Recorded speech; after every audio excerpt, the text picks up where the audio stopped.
Well, hello everyone. If you'd like to see my wide leg Chanterelle pants by Sew Liberated and a version of the Vetiver top by French Navy, stay tuned. Hello everyone and welcome. I'm Deb and this is DB Designs and Sewing Australia. Welcome to all my subscribers and welcome to anybody who is new. Now, what have I been doing this week? I have had a fair few alterations on the go. I had someone just come and pick up now. And then I've got a belly dancer skirt to alter. A leather jacket to put a new front zipper in. And a wedding dress to widen and shorten. So that's what I've been doing in my work time. But in my spare time, I have managed to make a pair of Chanterelle pants in the wide leg. These are beautiful pants and they look much better than I thought they would look. These are the pants. It's quite a dramatic wide leg in view A.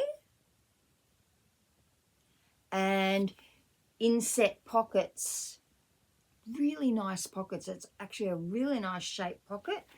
Now I haven't stitched down my elastic and I won't stitch it down unless it twists. I actually like the way it looks wide like this, especially on a wide leg pant. But if it does twist around when I've worn it for a while or when I wash it, then I will stitch it down. So really everything's always covered in threads. Really wide leg pant. Managed to get a very deep hem on it. So it's got a 9 centimeter hem, which is 3.5 inches. So lovely deep hem. The pattern is for someone that's 5'5", and I'm 5'4", or pretend I'm still 5'4". Let's have a look at the measurements.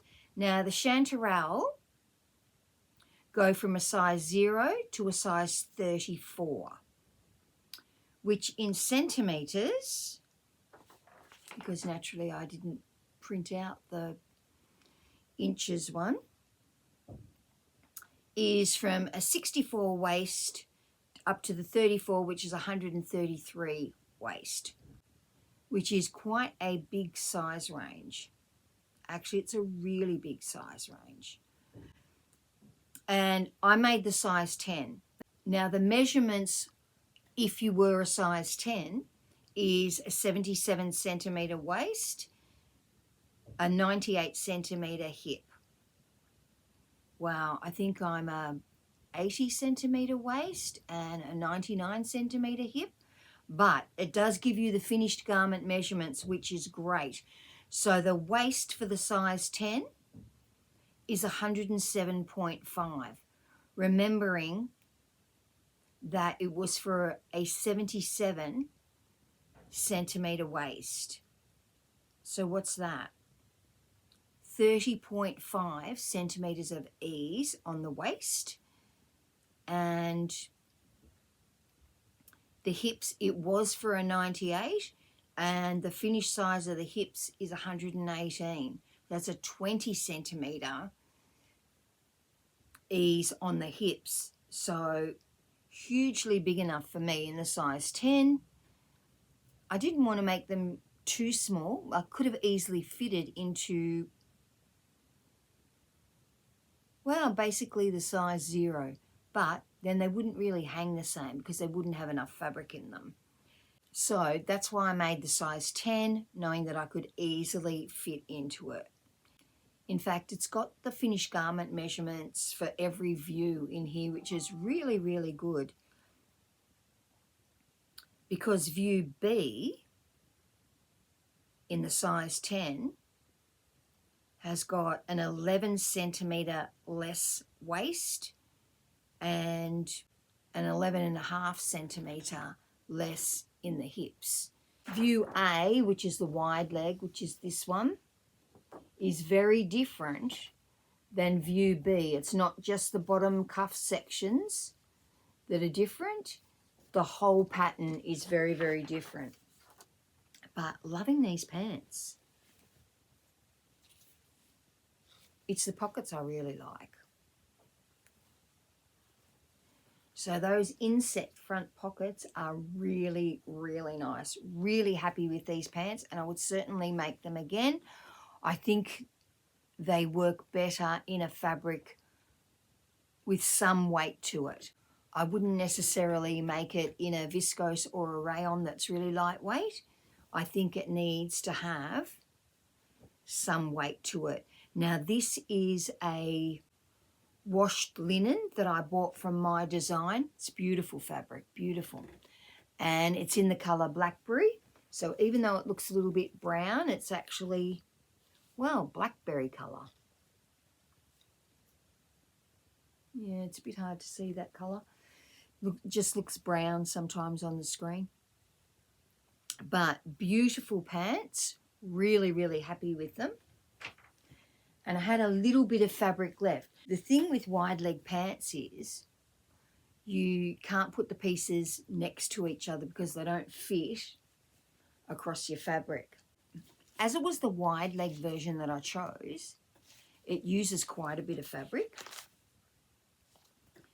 So I had 2.5 meters of this fabric, and the fabric's 145 wide, so it's quite wide, but you can't put the pieces next to each other. So I had a bit of fabric left and sort of odd looking bits left.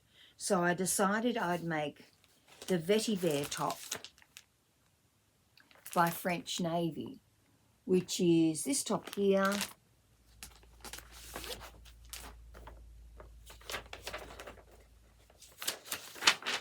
This is easier to see it on. So it's a top with princess lines front and back, and I make style B. I do shorten it. I think I shortened it by 2 centimeters just so that it would fit on my fabric, the pieces of fabric that I had left. And I had to make it sleeveless, which I didn't make a traditionally sleeveless. I just left the sleeves off and bias bound the armholes. So I have made this top several times, and I make size F,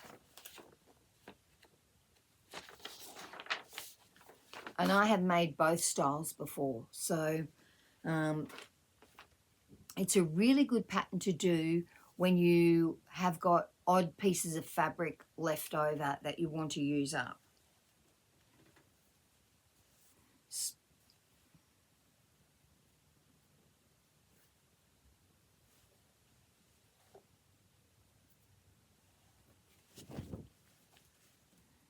Because of the princess seams, I was able to get this top out of my leftovers, and I've got no fabric left. And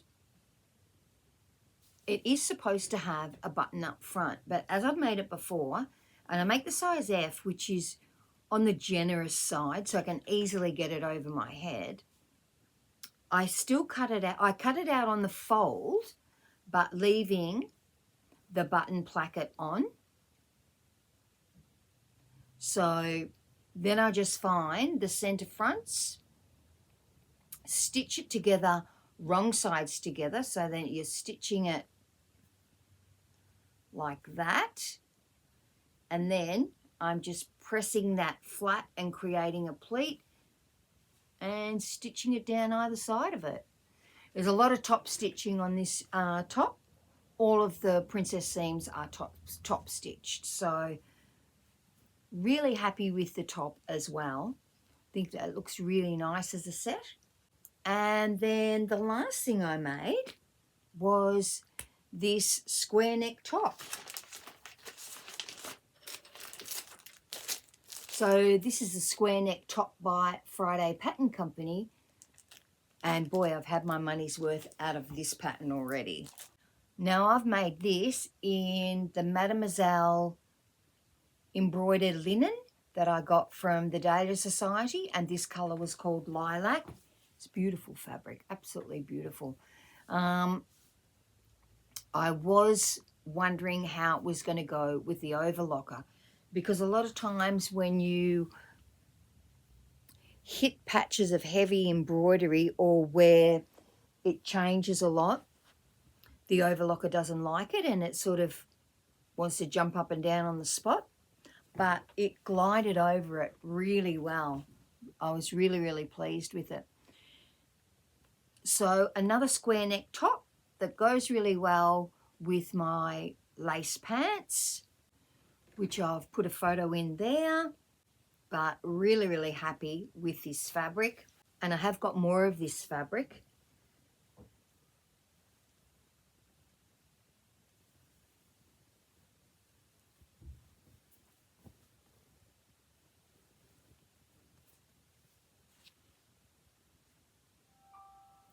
In a colour called Sea Glass.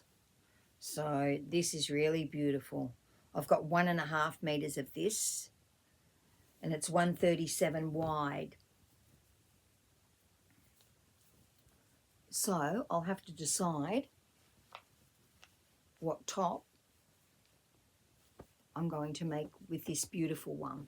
And I have got on the go this, I'm thinking you say Clemente top by Itch to Stitch. And I'm making it in the textured cotton that I got from the Dahlia Sewciety.